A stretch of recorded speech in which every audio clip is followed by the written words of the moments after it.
Hi, my name is Melanie, and I'm a pediatric occupational therapist with Alberta Health Services. In other videos in this series, you learned about the senses, sensations, sensory processing, sensory thresholds, and habituation. But what happens when the brain and the body get too much sensory input? Sensory overload. This is when the sensations coming into your child's brain are too much and their brain gets overwhelmed or overloaded. These overwhelming sensations are usually from your child's external senses.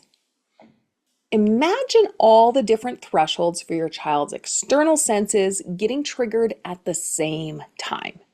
Using the cup example, all their cups are full and start overflowing. Their brain can't keep up with processing all the sensations. If your child has lower thresholds or lower tolerance for a sensation, it takes less sensory input for this to happen. Even people with high thresholds can experience sensory overload. Sensory overload can happen to anyone.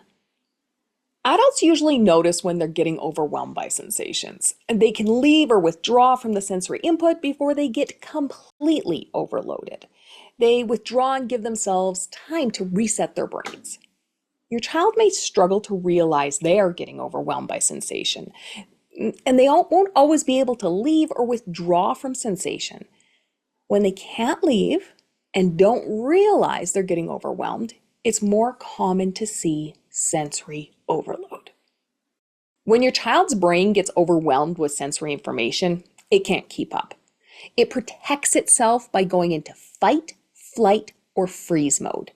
This is when your child may have a meltdown or a shutdown. A meltdown is an intense tantrum. It can seem like it comes from nowhere. Your child's fight or flight mode is trying to protect them. A shutdown is when your child can't respond. This is the freeze response taking over. These responses are involuntary. This means your child can't control it. With a meltdown or a shutdown, their brain and body are telling us that the sensations are too much for them. When your child is experiencing sensory overload, they can't process sensory input. This means that they can't process or respond to your words, what they see, or possibly even your touch. Their brain needs time and possibly help to reset. In addition to sensory overload, your child may have a fight, flight, or freeze response if they feel big emotions like being scared, angry, sad, or anxious, or if they're feeling tired, sick, or hungry. When your child has a fight, flight, or freeze response, like a meltdown or a shutdown, you can help. Recognize that this is a stress response, not a behavior. Your child's brain is overwhelmed. The fight, flight, or freeze response is the brain trying to protect itself. This isn't a choice. Your child doesn't enjoy this, and they don't choose to get overwhelmed. Children frequently can't withdraw or leave a situation when sensations are too much for them. Figure out the why if possible. Are they feeling okay? Is this a reaction to emotions? Is this a response to sensations? Or a combination? If it's a response to sensations, reduce the sensory input. Make the room quieter, turn down the lights, and move to a comforting space. Remember that the fight, flight, or freeze response can be very intense and make your child's brain very tired. Don't be surprised if your child falls asleep or seems tired afterwards. The brain needs sensation. It's fuel for the brain. Your child's 8 senses take in sensations from the outside and inside their body. The brain then processes the sensations. Each one of us processes sensations differently because the brain uses our experiences and history to understand sensations.